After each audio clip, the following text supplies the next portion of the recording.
whisper in your ear and tell you that I'm here and take you to the dance and maybe find romance. Woo! But you can't, so it's Mobtown life. I want to see the friends I miss, or give my mom a kiss, or get my hair cut right, or just sleep through the night.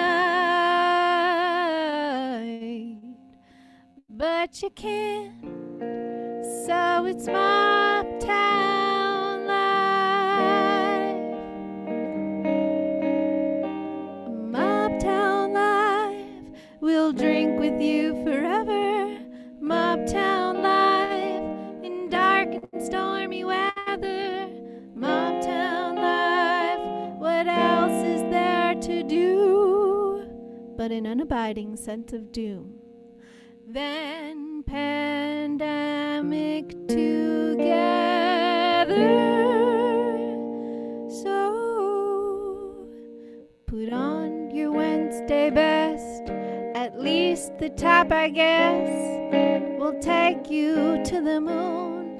It's live to your bedroom. It's tonight, and it's Mobtown life.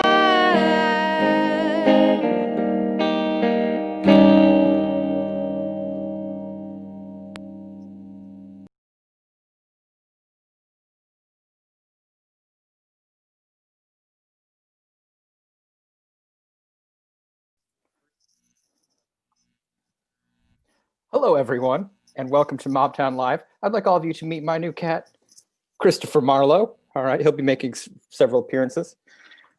But let's start things off the right way by saying what Sarah would normally say, and that is that we have a new payment structure so we can make sure that the artists we host get their beak wet. And that is, we suggest $10. If you can do more, cool. If not, whatever. You know, we obviously want you to enjoy the show. Tonight we have a very exciting lineup. We have Aeon Ginsberg doing some poetry reading and then discussion. We have Bobbi Rush with music, and we have a visit from the Organic Theatre people who I predict will blow your mind. So look forward to all of that. Were we supposed to talk about something? Oh yeah, I'm so sorry if you saw the debates last night. That weird fascist nonsense. It was terrible. It was just awful. So we're gonna try and entertain you and help you escape from the madness a little bit. And first up, I think we need to bring Abby in so that we can get Ginsberg cooking. Abby? Hello. Hello, Abby. So Aeon Ginsberg, they were worked with us at the Mobtown Ballroom as a door goblin and then as a bartender. And we have been following excitedly their poetic career. I have all their stuff. Look at this. Look at that. Yeah, it's wonderful. And they have a book out that's been published by the, I'm not sure if I'm pronouncing this correctly, the Noemi Press. Okay, this is a advanced review copy that Abby and I have read. And we're going to invite Ginsberg to sort of expound upon it.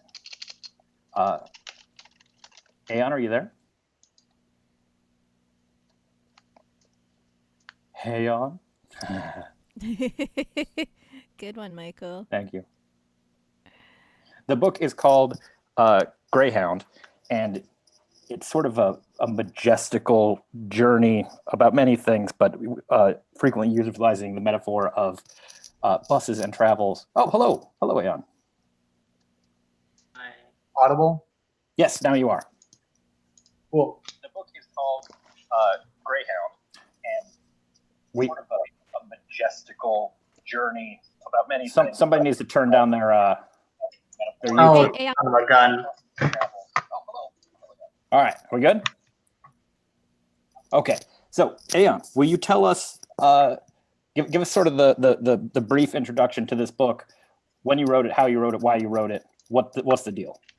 I started writing this book in 2016 because I have been writing poetry since I started writing poetry, which is probably the like fucking forever. When do you start doing a thing that you start doing for life? Who knows? But I started writing this in 2016 because I was traveling a lot. I was taking a lot of Greyhound buses. I was taking a lot of like Amtrak's and Bolt buses and whatnot to perform poetry in different places, to convene with writers that I would meet, or just general degenerates who I tend to cavort with. And so over the course of the past 4 years, it started as this big, like, wide amorphous thing, and then I kind of like honed it in like further and further until it is the book that it is now, which is I don't have to do anything else with it. I don't have to edit it anymore. It's done. Somebody published it. It's great. You can own it. Congratulations. Is it out now? Congratulations. The official publication date is October 15th, but if you pre-order it now, you are more than likely to be able to get your copy sooner. So far, I know that it's gotten to one of the Carolinas. It's gotten to Maine. It's gotten to the UK. Someone in the UK got my book. Neat. Who knew? Everyone can read. Yeah, they're known for it over there. Is there there's something about a Nalgene bottle, I believe, that there's some elite exclusive way to acquire a Aeon Ginsberg Nalgene bottle. Is that true? Is that public knowledge? So, Nalgene, the company that makes water bottles, they just let you put whatever you want on it, except for fuck or hell or shit or anything that is like a curse word. But I have my ways. There's no fuck or hell or shit on it. But there are 25 limited edition Greyhound Nalgene bottles that I'll be putting a link on my Instagram for like how to acquire those. You can either get a bottle on its own or with the book. Wow. They go hand in hand together. It's got a lot of words in it, so you're going to want to drink some water while you read it. Keep that throat parched. Parched? Not parched. The opposite of parched. Wetted. Whatever. What's more poetic than a Nalgene bottle? I love it. What's more poetic? Abby, do you have any questions, or should we launch into our first reading? Let's give the people a taste, and then we'll talk about the book. I do have a lot of questions, but Aeon, if you're ready to kind of give people a sense of this, your new work, take it away, like a short reading. Yeah. Sorry, I can't really hear you. Can you hear me okay? Okay. I wonder. Okay. All right. I'll try to fix that. Yeah, I was saying, Aeon, is that better? Yes. For me. Great. Are you ready to kind of give us a taste? Yeah. All right. I'll let your palate. Take it away. Take it away. Take it away.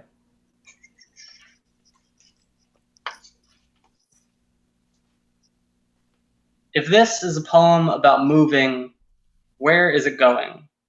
Where is it going to take us, if not away from something else? The movement asks us where we would like to be, and we go. But what do we need? But what do we need to leave behind to get there? What sacrificial offerings do we leave behind to transit? I leave safety in tiny pockets of winter coats around the country. If I can remember an address and get to a city, I can be someone who continues to travel rather than stops indefinitely. If there is a way to be among company, there is a way to become a part of a larger whole. Wholly myself and wholly the group. I want to be a part of the end machine that stops the movement of war. When we talk about movement, what the writer, the reader, the poem, the story, the article, the conversation must recognize is that movement happens without our urgency. In fact, regardless of our urgency or agency. The movement of militarization, the movement of police, the movement of borders, and the movement of bodies. If we can get to a place where someone knows our names, that does not mean safety always. The borders are snakes. The police and the military are snakes, and the government is snakes. And if you watch the movement of enough of them in a row, you see the movement of a river. Life is a constant crossing of water, of rivers, of snake nests, and we sacrifice so much to become safe in a world that is increasingly against our safety. When we talk about bodies, it's important to point out that not all bodies are allowed to move. Like chess, ones in higher positions of power move the most, but some still only move within restrictions. I changed my name, but everything you would find to identify my body stays the same. I am white, and that means I am more likely to be alive if I am found. Within gender, there is sacrifice. There are 1 million scales we push and pull sand from. I am ashamed of the safety I have asked for despite myself and in spite of my gender. My body and my gender sacrifice less so that I can move in this body, in this country, in the ways that I can, and for that I am thankful. When we talk about war, we have to talk about complicit movement. If we have the opportunity to stand against nationalism, do. If we have the opportunity to stand against prisons, do. If we have the opportunity to stand against borders, do. The body of a border is against the movement of diverging selves, against the ability to be oneself and be alive. If the poem is about movement, the poem recognizes when not to move. If the poem must move, it moves in tandem with bodies moving for other bodies. I move to a world where snakes will solely be snakes, by which I mean a world against the police, against prisons, and against borders. I move to a world of snakes. What was nature should return to it. And when I am dead, I will transition this body into the earth, use my bones against power, use my hair against power, move my body against what I am against, what is against me, what helped me die how I lived, how so many do, looking for safety. Yeah, keep going. You know, one more taste. I Well, think taste of the candy? let's take it from there. And then return to All it. right. Yeah, and we'll come back. Thank you so much for that. Of course. I wanted to, so I'm trying to think about how this will make the most sense. But this is, yeah, okay. So the conceit of this work, which I understand is one long form poem, is that right? Yeah. It's one book, but it's also one poem. Yeah, cool. So it's conceived around kind of movement and through the lens of a traveler on a Greyhound bus, which is something Michael and I were talking about as being really interesting framework. And I wonder, for those who are accustomed to, and I should say, I think that it's pretty obvious that the book is autobiographical, at least to a large extent. Yeah. For those who are accustomed to a more staid lifestyle, what is it like to be a person in transit? Interesting. I find that when I am in transit, when I am in especially modes of transit like Greyhound buses or something that is pseudo public, like it's public if you can afford it. It's certainly not free, but it's also not necessarily private in the sense that you can specifically bar people from coming onto it. You are yourself and you are not. You are as much luggage as you are an autonomous person. This is like, I don't know, there's been buses I've been on where I felt extremely comfortable, and I was like, oh, I know this takes roughly 3 hours, 50 minutes. I'll be Baltimore to New York. I'll get there and I don't have to think about it. And certainly no one wants to talk to me, and I don't want to talk to anyone else. And I hope that I'm not here to make friends and I could just sleep or read a book or listen to music or something. But then I've also been on buses that I am not familiar with, and been in I took a bus once from Baton Rouge to New Orleans, and it was a kind of half overnight. It was like midnight to whatever time it was when we got there.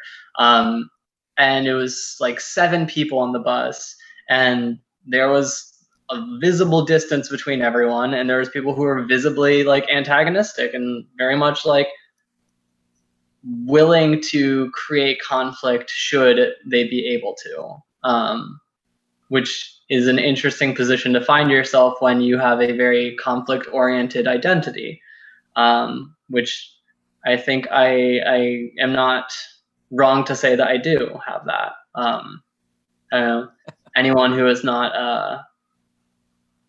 a part of the status quo is inherently against it, regardless of how they feel about it. Sure, you can like speak with it and give it more power, but why do that? Does that answer your question? Yeah, I mean, I left it pretty wide open to kind of see. Yeah, kind of just walk through. I also I wanted to ask about I'm not sure I caught it in the section that you read, but in general in the work you have this really interesting recurring theme of feminine or animal. Can you talk about the significance of that? I started like those segments. They all came out of a like sub-series of poems I have where I like extrapolate transitioning into like various like forms of being and objects. I started with like transitioning into like a hound instead of a person, and the duplicity of like being a bitch versus like a bitch being another term for a female dog, and then just talking about like as a trans feminine person being able to like use both of those things as being as much of a hound as I am a person, and then thinking about what it means to not associate yourself with being an animal versus engaging with yourself as like, yes, I am an animal. I'm just domesticated. And thinking about movement as it pertains to like separating humanity from animalia, if that makes sense. Just, I don't know. Huh. You talk a lot, or I mean, you write a lot in the book about sort of the liminal and thresholds and passing back and forth between different states of being. I mean, there's questions of like transitioning as we would understand it, but you expand that metaphor out into society, and then I think down onto an even smaller level, like a cellular level. Can you? This is an open-ended question again. I'm really curious about your experience of being trans as an interpretive scheme for like the universe, because it got grandiose, and I mean that in the best sense. Yeah. Well, I mean, I think that gender's fake, but it's also quite real. In the sense that like power is a real structure. So thinking about transness in like a grandiose scale like that, I would have to like say, and it's fun. It's fun to think about it. Everyone, in my perspective, is like transitioning in some sort of sense, be it like through some identity moniker or from like one position and like politically or not, or having an opinion and then transitioning into another opinion that is the same thing but on the opposite end of the spectrum. Like there's been plenty of people who've like died on a hill and then 10 minutes later found like, oh, actually I like that thing, just not in the way it was presented to me.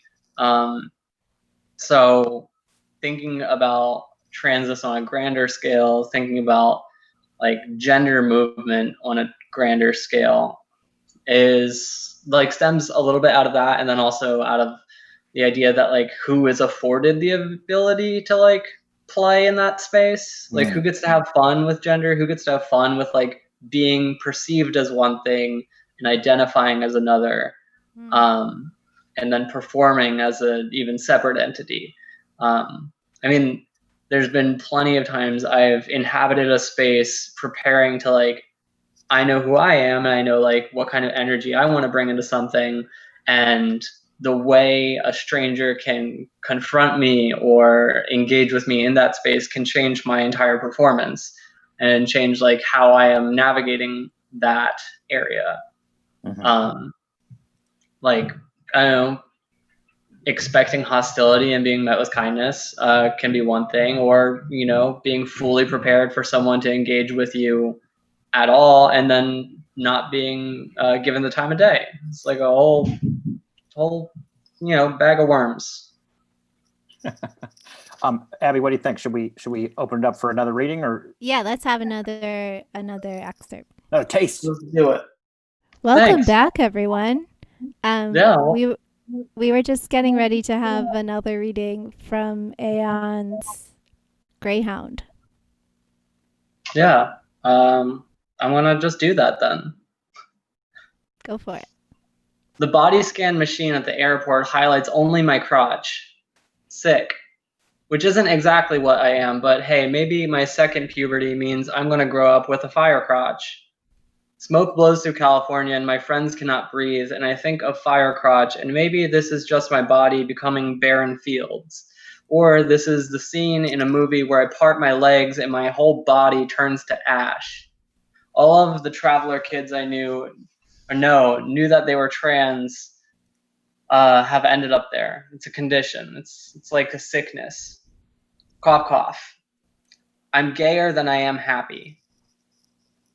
It's a condition to pass between the lines of things. Cough, cough. I sat alone on a 14-hour bus ride and then asked about taking hormones, little mouth merit badges.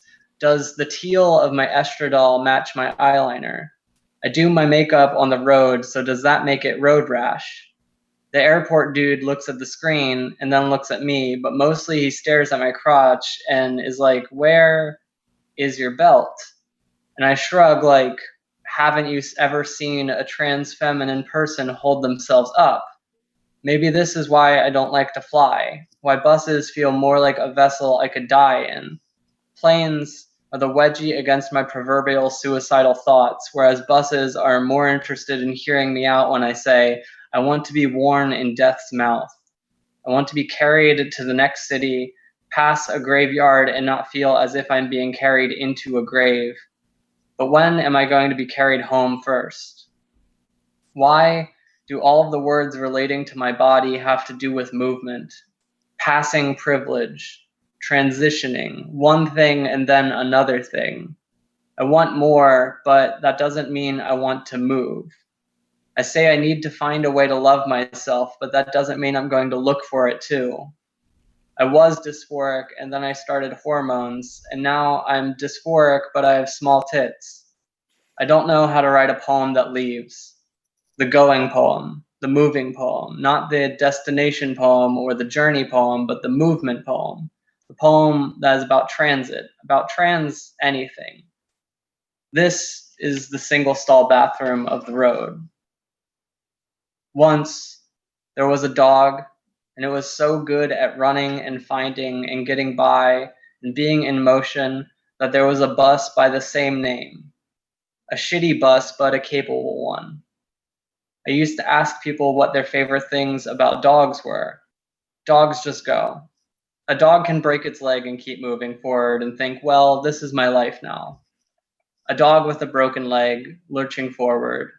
A bus driving down a highway, cargo doors still open.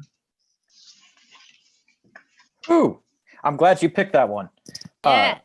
Well, Abby and I were talking earlier about the so many of the words having to do with your identity involving motion, line, passing, etc. I found reading the book just destabilizing in a very intense way, where the experience of reading it was the experience of feeling sort of in transit. And it was kind of an interesting window both into your life as a traveler, but also a reminder's not the right word, but the sensation of like you could never step in the same river twice. Like everything around you, it's your identity is a shifting, changing thing, even for a wretched cis man like myself.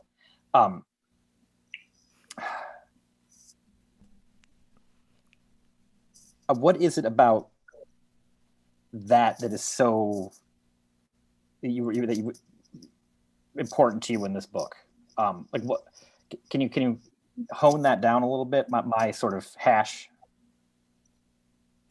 Hone down, what is it about never being the same thing more than once? Yeah, I guess here's a better question. I can frame it for you. Okay. I can't tell if it's a good thing or a bad thing or both in the book, which I think is Yes. very powerful. Can you expound on that some for me? Oh, yeah. Well, I mean, nothing's good forever. Like, something that makes you happy, like, happiness always leaves first. Like, you achieve something and there's that like sense of like gratefulness and that like relief that what all the work you have done is like paid off to do something. But then that's over and you are left not with the drive to continue to do something because you've already done it, but you have to figure out what to do next now that you've done it, and there is no next goal. So similarly, like, I don't know, for me, in like speaking about like movement and gender and that kind of language, it's like there is no body that will ever be perfect to me. I'm always going to find a flaw in it. And so it's like chasing after like the brief moments where it is euphoric to be inside of a vessel, or finding contentedness, contention with being flawed, and maintaining and organizing those flaws. Funky. Abby, Fuck yeah. I jumped in there. I think it's your turn. Oh, thank you. I just swooped. No, you swoop away, sis man. So I wanted to ask about poetry, and as someone who at one point in my life I was quite passionate about poetry. Not that I'm not anymore. I just I find it difficult to focus. Even like I think my personal experience is that my attention span is being taught to be like less and less. Yeah. I really have to I've noticed. Even if I can see my phone, I will look at it. So I have to hide it from myself if I want to Right. read.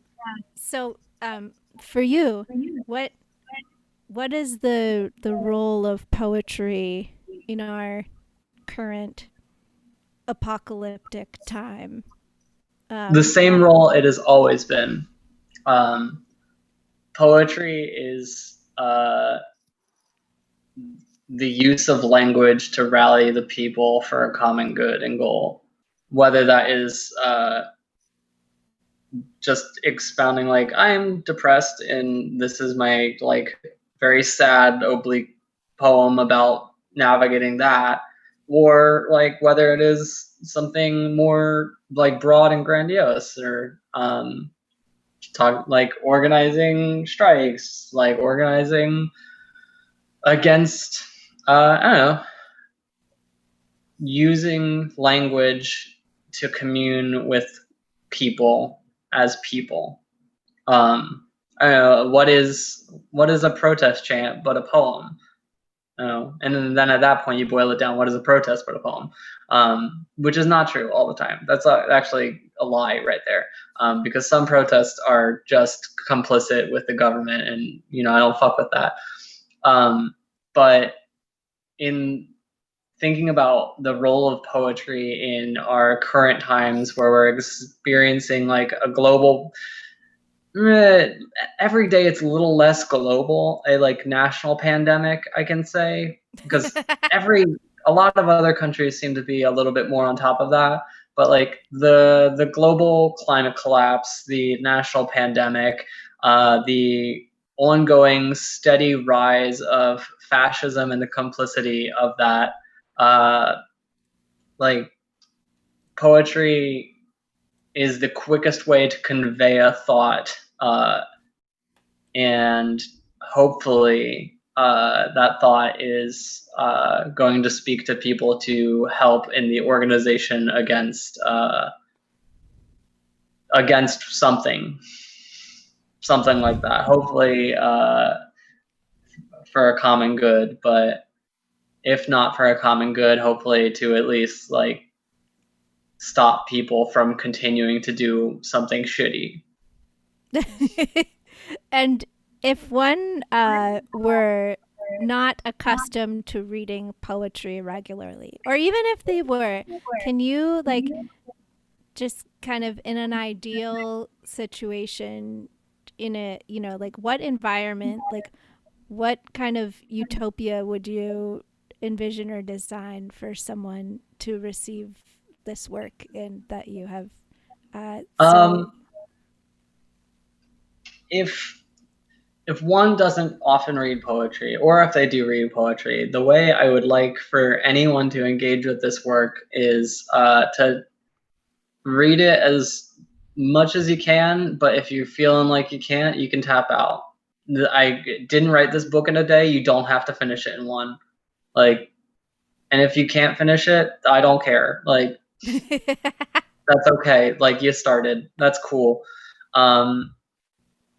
If I don't know, we are currently like taught to have the smallest attention spans of our lives, so we that don't focus in on things that are increasingly distraught and depressing or incredibly important.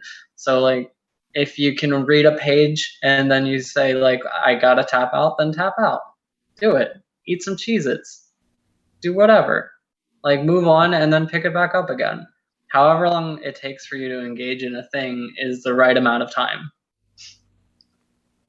I find that over the years, the more I read poetry, the more I enjoy spending a longer session sitting down. It can kind of clog your mind if you're not used to it because it's thick.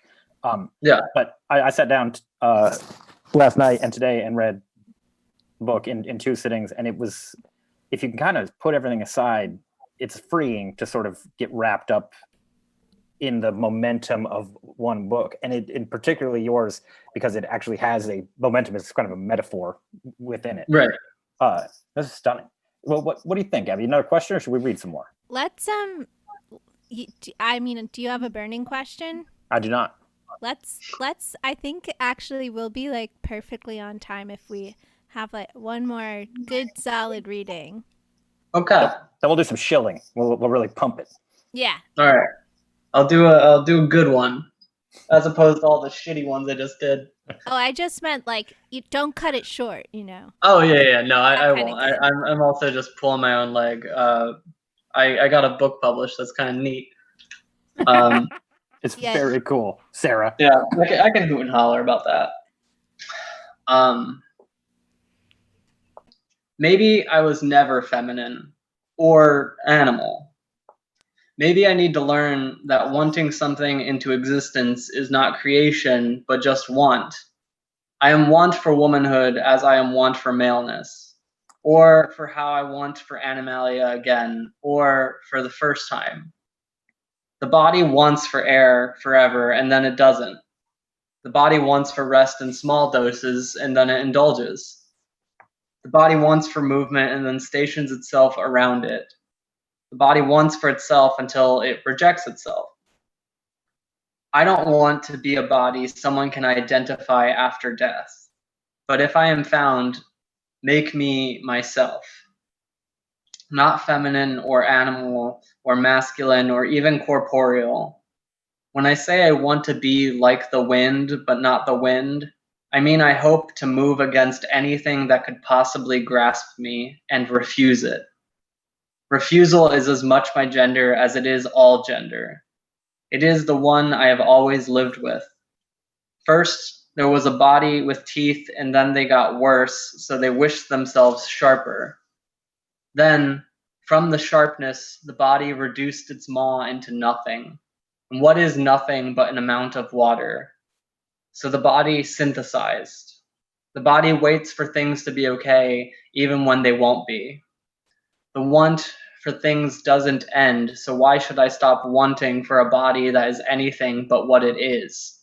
Or to stop wanting for anything altogether, by which I mean to become death. This isn't just about me anymore. This is about the movement of all bodies. This can't just be about me anymore. Rather, there is so much more at stake than myself. The body of the government polices the body of the community, which in turn makes the communities and those in them bodies marginalized by the government. There are borders within our borders.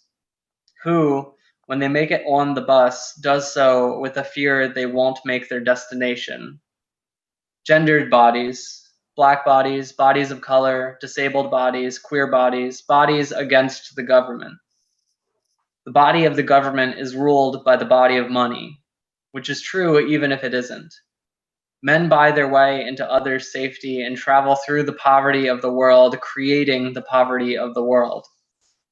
My friend tells me that prison should be abolished, and I agree. My friend tells me that everyone in prison should be rehabilitated, and I agree. My friend tells me that all of the police and the guards and the army should be put into prisons for 20 years after they are abolished, and I cannot agree. If it isn't about power, then what? Replacing the incarcerated peoples with those who upheld the system will only make prisons continue. And if they are still open, what is to stop someone from trying to use them or to profit from them?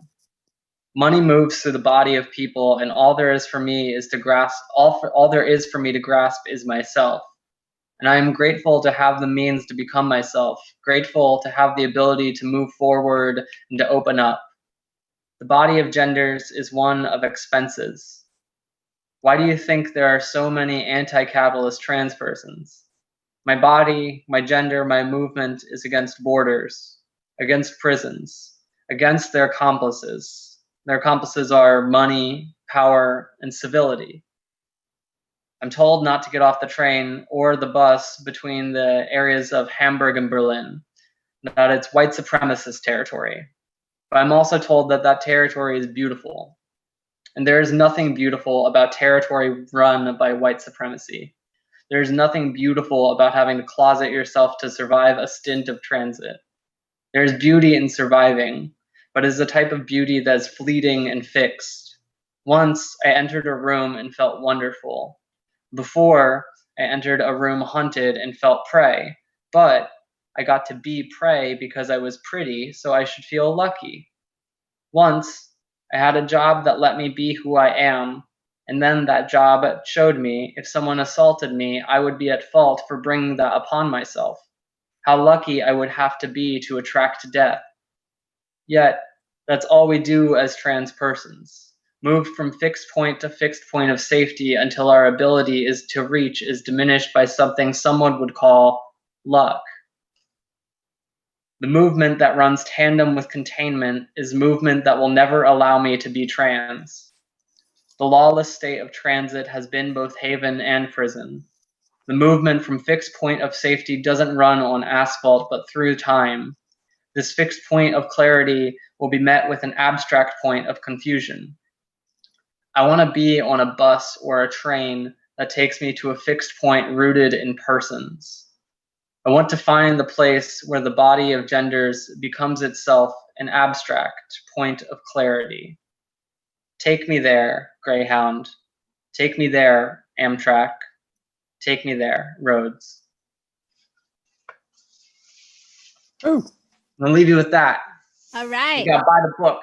that was some metaphysical shit. So go ahead, Abby. Sorry. Yeah, we just want to pump the book. Where can people buy it? How can we support you? So there are a couple places you can get it. You can either order from the press's website, Noemi Press, which I can just put links in the chat after I'm done looking at myself in the little box in the corner. You can either go to there or Small Press Distribution. You can order my books through there. Or if you run a bookstore or something and you want to maintain a bunch of copies for your own shelves, they are the distributor and you can order in bulk through them as well. So just so you know, you can stock it. Which brings me to the next point. Ivy Bookstore and Bird in Hand are both going to be stocking copies as soon as published. as well as I believe Greedy Reads is going to be stocking it as well, but that's currently unconfirmed. I'm currently bugging all the other bookstores as well, so if you know somebody, give them a nudge from me.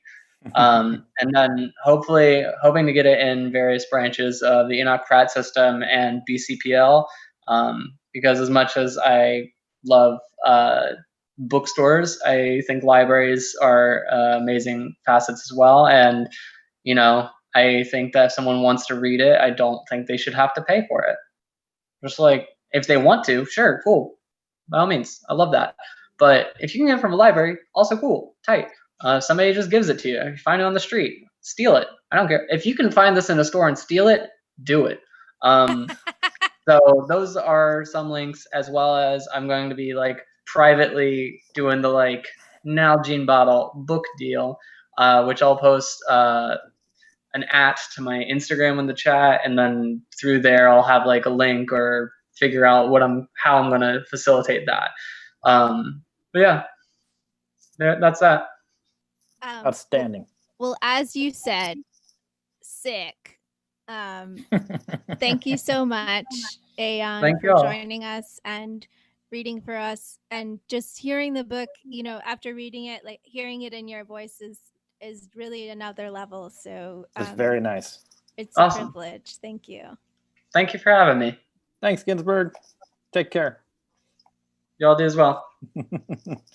Everybody buy that book. It was worth it.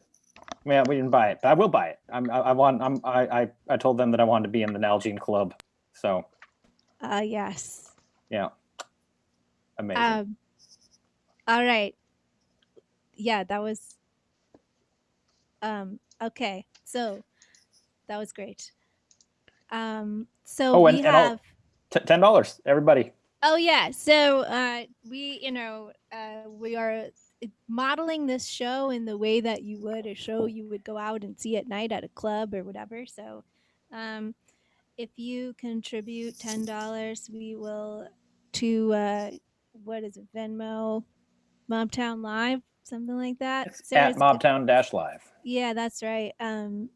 That helps us pay the artists who are gracing us with their time, and we really want to do that so we can make this keep happening and not have people work for free, especially at a time when it's very hard to find work. So we really appreciate the support if you're able to donate. Up next, we have the incredible Bobbi Rush, and I have a note in this introduction.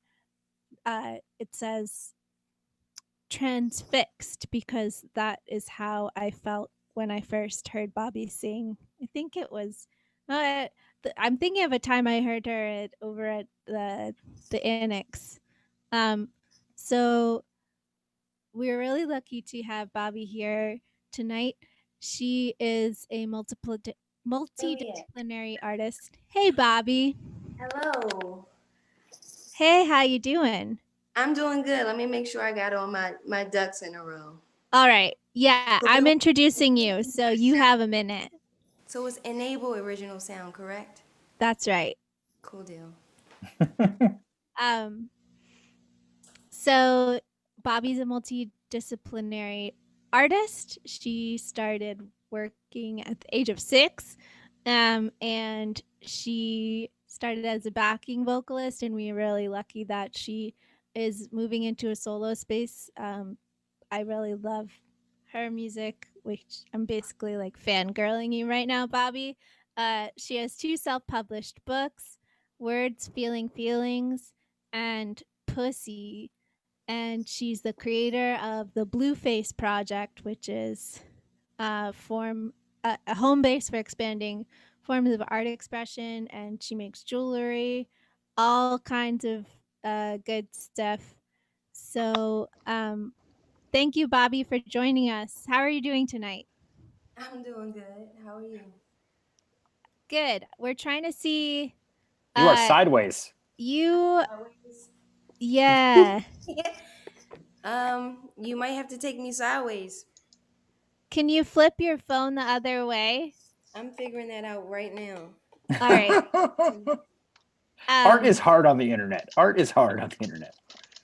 Don't be Yeah, that's true. funny. Yeah. I don't think Do you this, have rotation lock on your phone? well, it's on a stand. Hmm. So I'm not sure how this stand works. My brother didn't tell me how to put it right side up.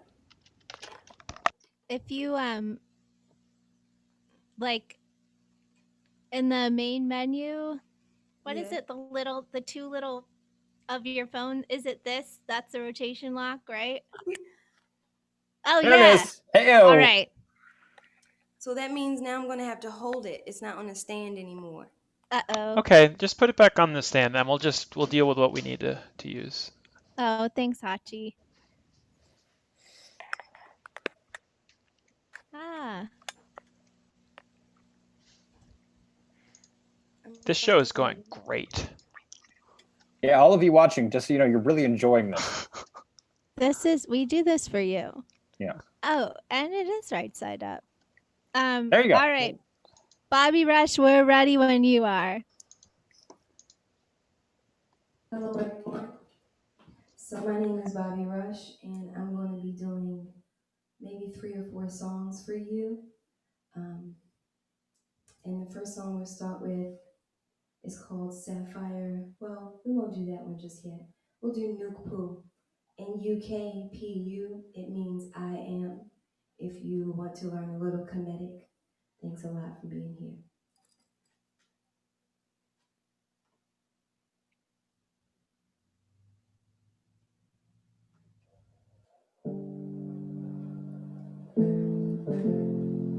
Oh, I turn around and then I lose my way. I called your number just so I could say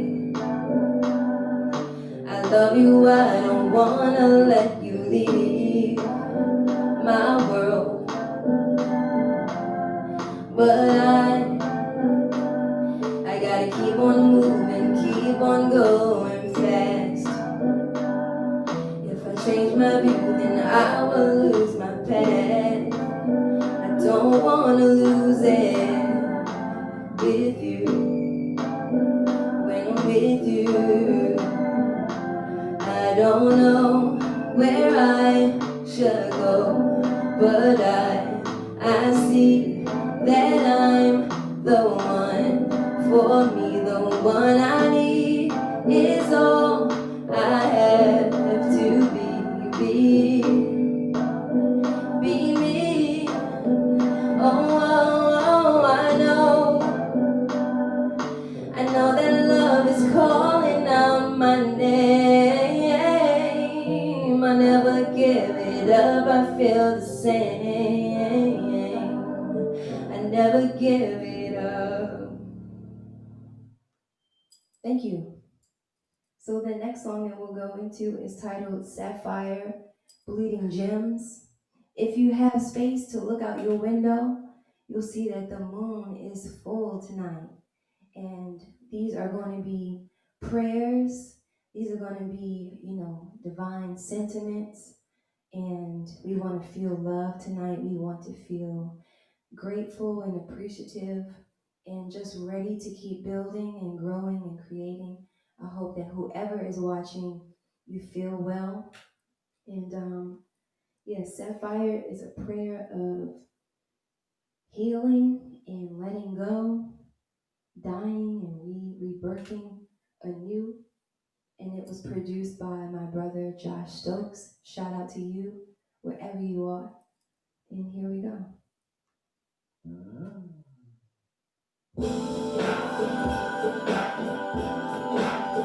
This is my prayer. Yeah, my prayer. Oh, this is my prayer. Yeah, oh, my prayer to you. Oh, my prayer. Oh, my prayer to you. Yeah, my prayer. Sapphire, bleeding gems. I gave all my love to him. If you could do me this one, make my love like the sun. Turn me into your morning light. With my spirit, make me right. I wanna give my all. I wanna hear you when you call my name. Call my name. Call my name. Call my name. I don't wanna do this on my own. I've been so lonely all alone. Open up your arms and take me in. I don't wanna live in this world of sin. 'Cause you are my guide and you've been a friend. There is no other I would depend. You show me your life, I can't live without you. And now I don't wanna live without you. I hear you calling, call my name. Just keep on calling, call my name. Oh, oh, oh, Sapphire, bleeding gems. I will never be the same again. Oh, la la la la la la la la. My prayer, that's my prayer to you. La la la la la la la la. Oh God. It's my prayer, right? La la la la la la. It's Sapphire, bleeding gems. This is Love Waves.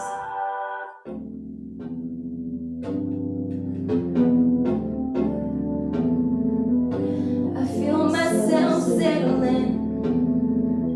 The voice inside tells me this is not a sin. I gotta wake up.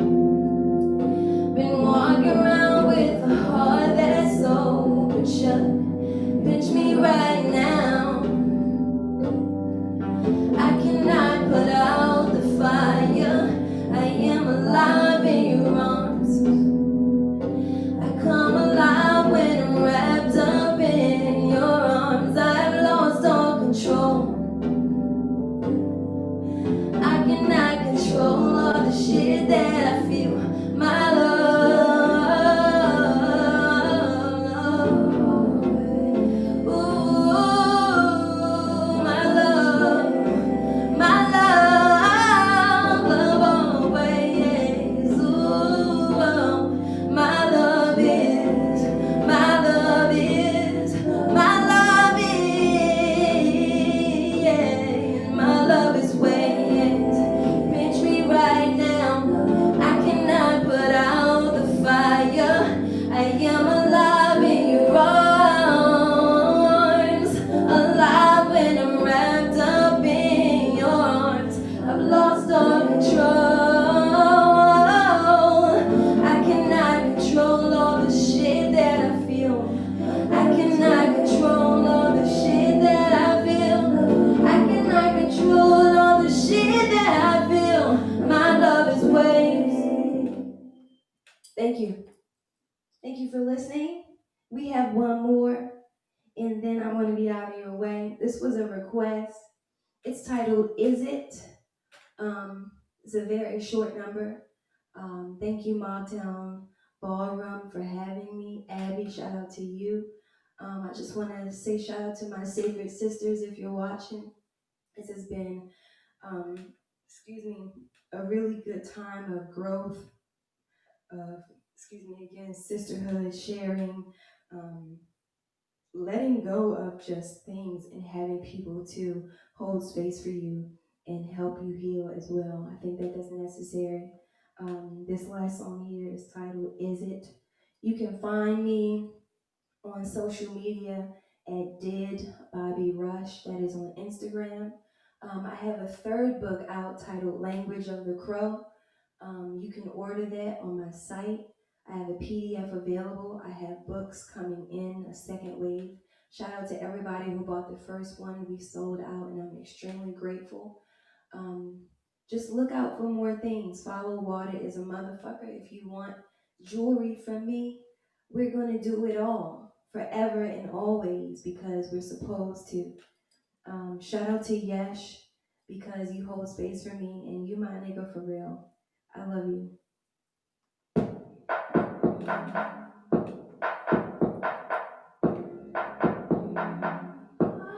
You won't understand how I feel until it's real for you.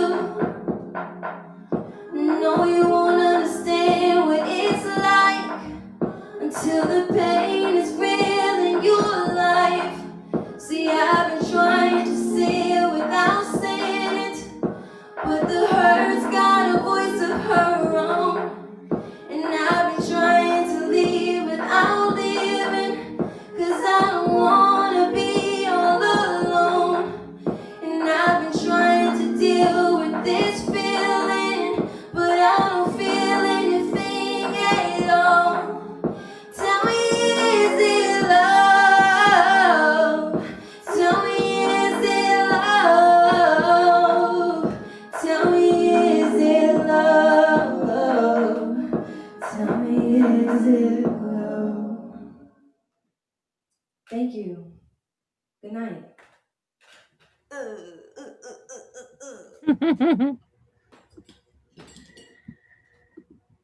Thank you so much, Bobbi. Thank you so much. That was really awesome. Thank you. Did you say Josh Stokes is your brother? He is. Oh, sorry for my cat. That's awesome. That's so great. What a cool family. I know, he's beautiful. Well, thank you so much. Is there anything that you want to plug? You want to ask people to go check stuff out? I plugged my book already, but you can do that again. It's titled Language of the Crow. If you want to follow me on Instagram, I'm at Did Bobby Rush. If you want to follow my jewelry projects, I'm under WIAMF_. Water is a Motherfucker. I'm new to Twitter. I'm at Did Bobby, or is it Bobby Did? It might be Bobby Did. I've barely ever been on Twitter, so you're winning by engaging at all. I've only made like 2 tweets. So, yeah. Well, congratulations. You're crushing it. Thank you so much. Thank you as well. Have a good night. You too. Have a good one. Bobbi, that was beautiful. Thank you. So are we ready to move on to the next segment, everybody? Sure. I believe we are. Cool. Why not? All right. So next, so tonight, just to recap, if you're tuning in, we had Aeon Ginsberg, who is amazing. I was really moved by their book, and I think you should all go out and buy it. Sorry about this. Then Bobbi Rush played, and Bobbi was amazing. And now we are going to have a performance by Organic Theatre. And Organic Theatre was founded in 2019 in Baltimore, and they have expanded to different parts of Maryland and across Virginia as well. And they're going to perform one of the first plays that was supposed to be up and going since COVID happened, is my understanding. And it was written, I think, by Emma, who is one of our regulars at the ballroom, one of our Lindy Hop students. And when I was reading about what Organic Theatre does, it sounds really cool. It was founded, as far as I understood it, to be coming out of the idea that they wanted to sort of change the culture of theater in the area and take out some of the competitiveness and make it more of a communal thing. So I'm really excited to see what they have going on tonight. So without further ado, here is Organic Theatre. All right, so we're just going to get this set up. It's just going to take a moment, everyone. All right, so hey, Organic Theater people, some of you are sideways. Can we get those cameras sorted?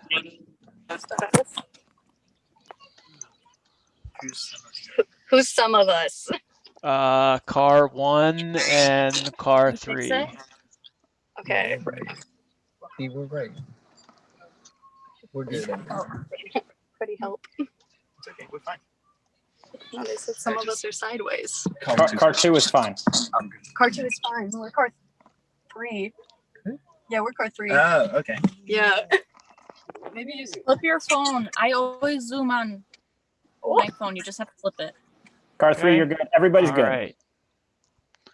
Cool. I'm All not right, going so fast. just one moment. We need icon window. Tilt it this way a little bit more. On the windows.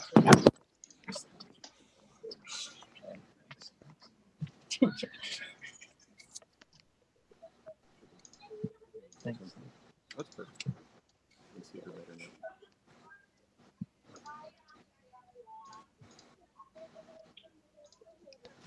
All right, let's go.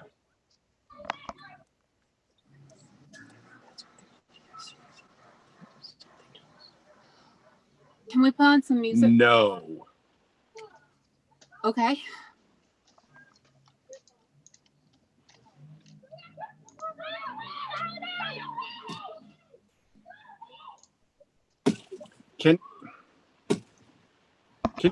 Can you please?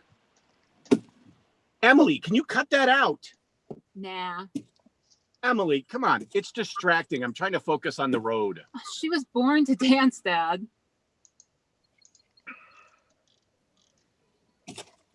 Don't. Do not. Emily, I swear.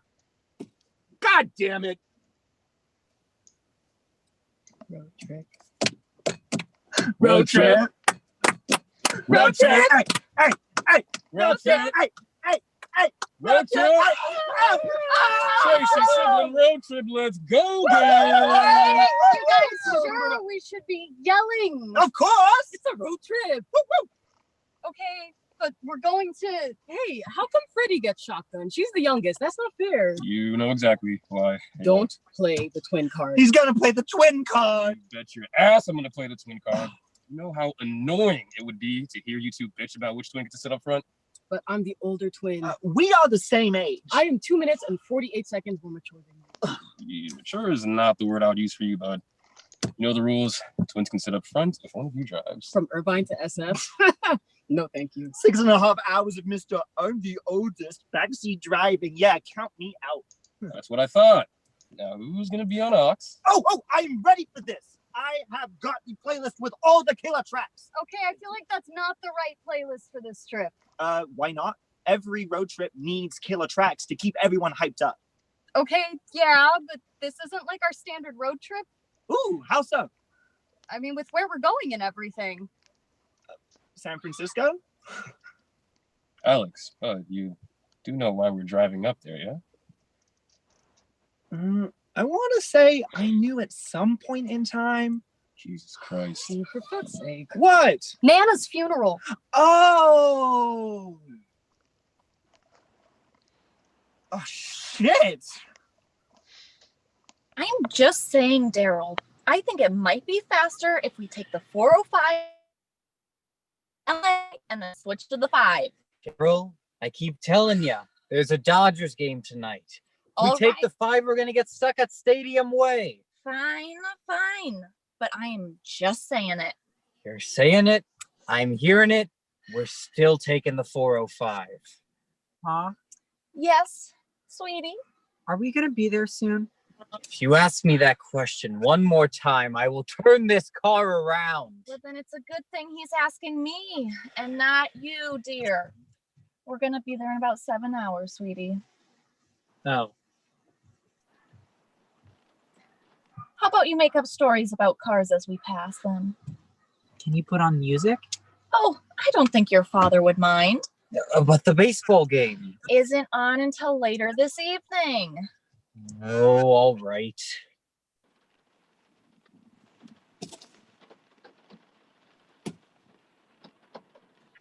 Okay, you win. You can put on the radio.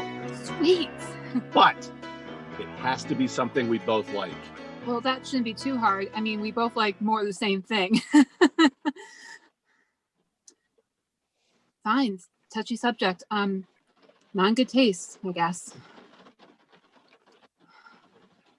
Oh, perfect. We both love this song. It's so hard not to sing along to.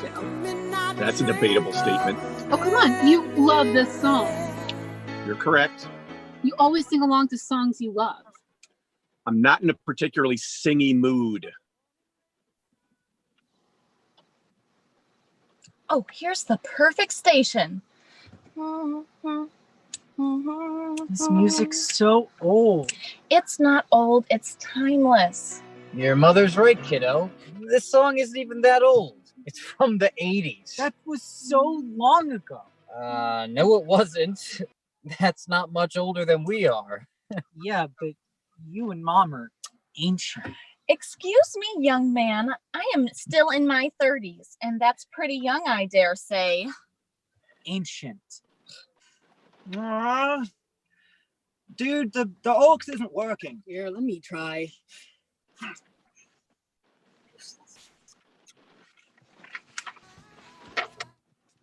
This is a tragedy. How are we supposed to party for the pyre? Jeez, Haley, we're not burning Nana on a funeral pyre. You know what I meant. Guys, it's not like we can't listen to music. But the aux is broken. Back in my day on road trips when you were little, there was no such thing as the aux cord. We can do it the old-fashioned way. You don't mean. Oh, I do mean. Freddie, will you do the honors?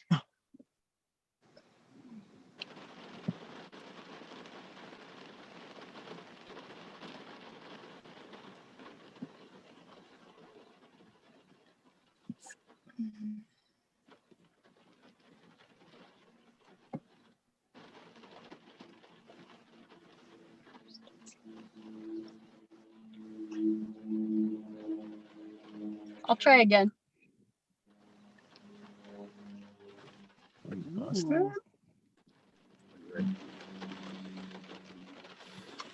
Wow, back in my old day, well, we used to listen to the radio. You knew what I meant.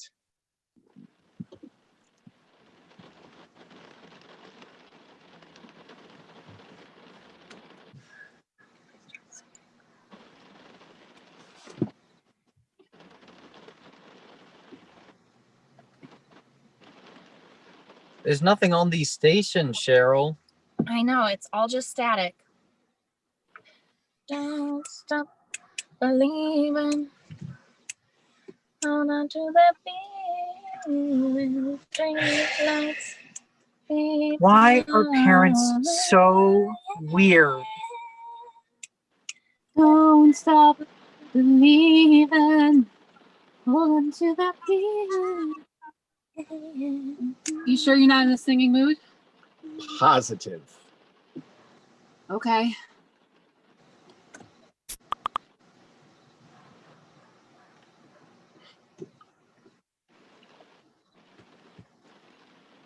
Ma, Yes, sweetie. I'm bored. Bored people are boring people, kiddo. I'm not boring. I guess you aren't bored then. Mission accomplished. Did you do that thing with the cars that I told you to? No. How about you give that a shot? Okay. Guess.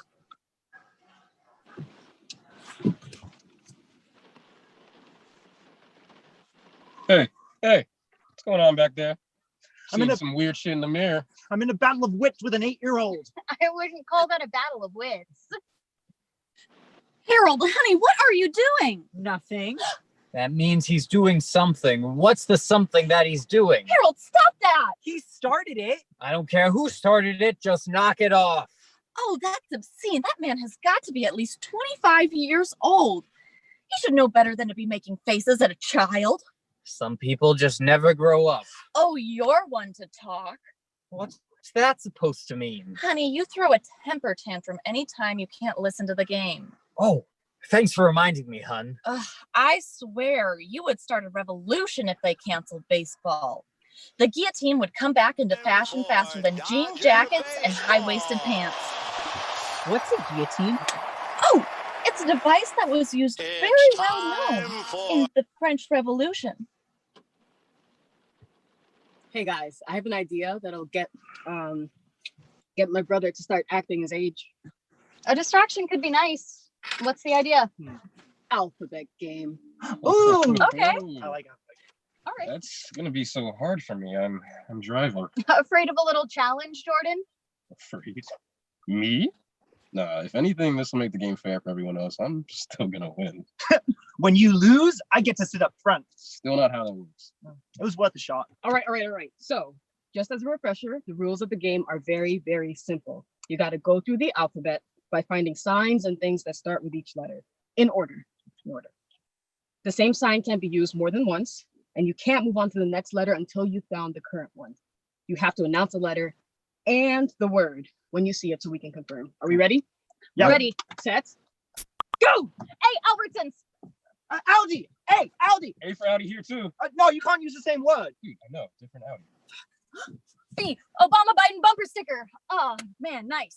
Oh, fuck, I'm still on A. That sounds like a personal problem. And so, during the Reign of Terror, the guillotine was used to execute people that were against the new order. If your head wasn't in the game, you didn't get to keep your head. But it just goes to show you that even people you trust can turn against you. I guess Robespierre learned the hard way. Who's Robespierre? Dad, Yeah.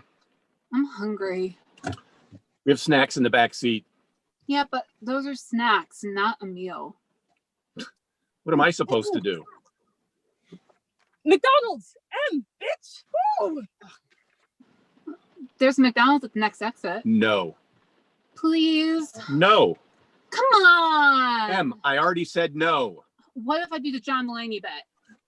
That is not going to help your case at all. McDonald's. Not gonna work. McDonald's.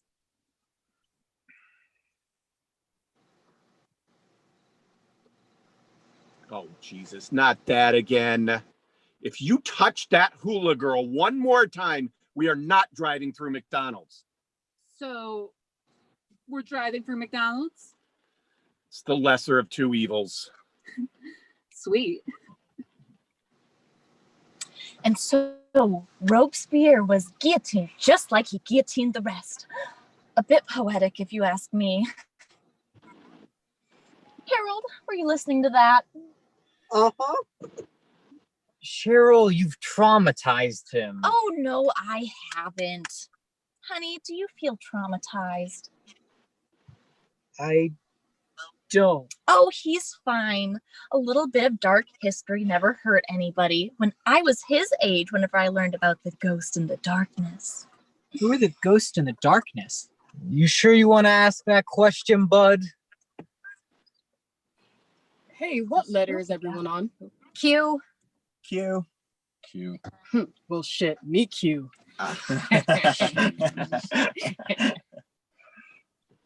And so they discovered the cave that the lions had been hiding in, and it was full of human bones. Cheryl, honey, don't you think that's enough of a history lesson for today? But the story isn't over. I'm worried about how quiet Harold has been. You okay back there, bud? My mother always said that if I went to therapy, it should be about her. I want the same thing for our Harold. Are you sure that's a positive mindset? I just think if he's exposed to some historical cases where things don't necessarily go as planned, then he won't be as stressed out when we tell him about the move. We're moving? Nice one, Cher. Why does the letter Q even exist? To make us suffer. I can't even quit the game because if I say I quit, that has the letter Q in it, and that's just cruel and unusual punishment. Nana? Nana, I'll be joining you before this game is over. Jesus. What? Too soon? Yes. We agreed we weren't going to tell him until we found the right house. I'm sorry, it just slipped out. What do you mean we're moving? Your father got offered a new job in San Francisco. That's why we're driving out there to look at houses. I know it's a lot to take in, kiddo, but trust us, the move will be good. What was wrong with your old job? A lot of people were very unhappy about how things were run there. I didn't like it much either. You could have used the guillotine. Okay, that's enough history for today. I don't want to talk about moving. I want Ma to finish the lion story. Replacing one childhood trauma with another. My mother would be proud. The quintessential Q is a quagmire for our quiet yet quirky quad, but our query and quest remains the same. Where is Q? Oh, shut up! up! At 2, Alexi. Fuck Q! So they managed to hunt down one of the lions, but the other one was still on the loose, hunting and hungry for the men on the railroad. You wanna stop for dinner sometime soon, bud? I'm not hungry. But those lions sure were. Cheryl. What? How many years have we been searching? How many years have we been searching for Q? About 45 minutes, maybe an hour. Eons. At least the twins fell asleep. Less competition. I wish they would take this seriously. The alphabet game? The funeral. You don't really remember when Aunt Lori died, right? I mean, bits and pieces, but yeah, I was like 6. The twins didn't take it well. And being the way that they are, they made a lot of jokes and caused a lot of problems at the funeral to cope with it. Okay. That's why Mom and Dad wanted us all to drive up together. She thought it would be good for them to get it out of their system with us first. It just know that they're not trying to be insensitive. They're just handling it differently. It just feels wrong to be joking around with them. I feel like we're supposed to be all sad and serious. Or I don't know. I feel like we're supposed to be upset. Are you upset?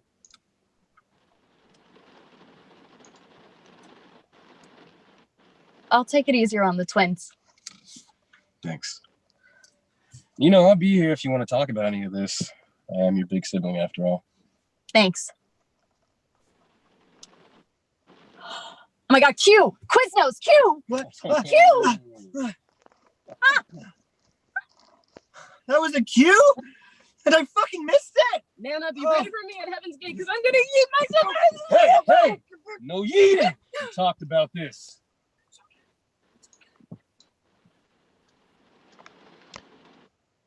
Woo!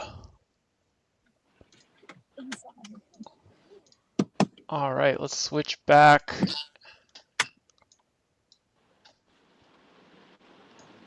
Well, that was awesome. I don't know if you can see me. I think we're gonna bring on a couple people to talk about what we just saw. Is that correct? Hello. Luke, is that you? That's me. Yeah. All right. Oh, let's fix that. There we go. Great. Guys. So, Luke, what's your position with Organic Theatre? I am the founding artistic director of the Organic Theatre LLC. And I directed this Road Rage. Cool. Yeah, thanks. Is this the first performance? I know you had talked a little bit about this being a preview. I wasn't sure where you had. So, oh, sorry. Yeah, this was, so Road Rage was supposed to be our Capitol Fringe production. Then COVID hit. So this is the first chance that we've had to perform the first 2 scenes of it. And then the goal is to be able to one day get a full production going. All this is settled and we have a better plan. But yeah, there was one other production with Organic Theatre, which was Hamlet. It was actually done at Motor House. Mm-hmm. And then this is our second production. Very cool. I mean, in some ways, it's got to be a little bit easier. You save on the set. I mean, I guess it's just the difficulty then to get people to turn up online versus in real life, right? You know, there are a lot of things that make life easier, but at the same time, thinking about it from the actor's point of view, there's no stage manager to be like, you're on. There's no director in the wings being like, everything's going to be fine. It's just ready, set, cameras on. Well, that's when you have a separate phone that has the stage manager on it. I was appointed as stage manager tonight, and I definitely messed up a bunch of cues. But since I have never done anything with the company before, I guess I should give myself a little bit of a break. I thought you did great. Cool, thanks. Have you seen any of the other local companies that have been doing work on Zoom? A couple months ago, we had Shattered Theater, Shattered Players come on. Shattered Players does absolutely incredible work. I haven't seen as many productions as I'd like, being just diving into my own work. But that was actually one of the inspirations when our company gathers together and talks about going on and doing Zoom. Being able to have such an interactive community that is missing since going online, and these companies that are out there are doing absolutely incredible work. So, I mean, absolutely, everyone's doing really great work out there, which is wonderful. Yeah, I mean, I've got my my box sitting around from Acme Theater Company. I'm still waiting for a good night to run my play in my house. I still don't exactly know what that entails, but I have a box with a play in it. You should go for it. Absolutely. Are you in Baltimore? So we started in Baltimore. My other work got me moved down to Montgomery County, specifically Rockville. And we kind of have people in a little bit of people down in the Fairfax, Virginia area, a couple of us in the Montgomery area, and then a couple of us up at Baltimore. So we kind of spread our ways down the state a little bit there. Yeah. Hey, how's it going? Thanks for joining us. We're not in the car anymore. No. Well, that went pretty well, all things considered, huh? Yeah. Good about it. Now, so you talk about wanting to solicit it in a couple other places. Are you looking at actually putting it on Zoom as a ticketed event? So I think we could consider that. I'd love to have it staged, like on just a black box theater. That's how it's intended. Yeah. It's actually written not to have any cars on the stage. It's supposed to just be chairs. But doing the Zoom format, we were like, okay, might as well use real cars because we can. That's in the budget. We might end up doing it for a Zoom thing. I know our first production that we have coming up is our 24-hour show. So all the plays are going to be written in 12 hours on one day and then produced and streamed in 12 hours the next day. Oh, wow. Oh, that's very cool. So that's just with Organic Theatre? So we're actually still looking for people to participate in the 24-hour show. Sorry to steal your thunder, Luke. I'm excited. Oh, by all means, promote away. So if people are interested in either writing, directing, or acting in it, you can go to our website and shoot us an email. Yeah, that's very cool. And at the bare minimum, I think it would be very cool to show some of them on Mobtown, if that's possible, after they're completed. That would be really fun. That would be sick. Absolutely. But yeah, we love art. That's why we gather together. So if you're an artist, if you're a director, any form of art, please feel free to reach out to us because we would love to have those conversations going. Yeah, well, thank you for coming. Everyone, again, it's organictheater.org. Please reach out, or for the little bit of the show. I know our show is currently like 5 minutes lagged out, but, put some stuff in the comments and maybe they'll come back out. Organic Theater will come back out and answer your questions. So, again, thanks for coming. Appreciate it. Thank you. Thank you. Nice. Wonderful. All right. All right, everybody. What's up? Thank you so much for coming out here tonight. There we go. Okay. There we go. So thanks so much to Bobbi Rush and Aeon Ginsberg and Organic Theater. That was wonderful. Michael, what you got to say? I really don't have much to say. Just kick people $10. You know what I'm saying? I know that I'm on Aeon's team in terms of like stuff should be free if you can't afford it. But if you can afford to help people live, then why wouldn't you? Absolutely. I 100% agree. Next week, we have musical guest Rich Combs, and that is going to be awesome. What? You may recall that we once had a guest musician on for the intro music of this show. That was Rich. That's going to be awesome.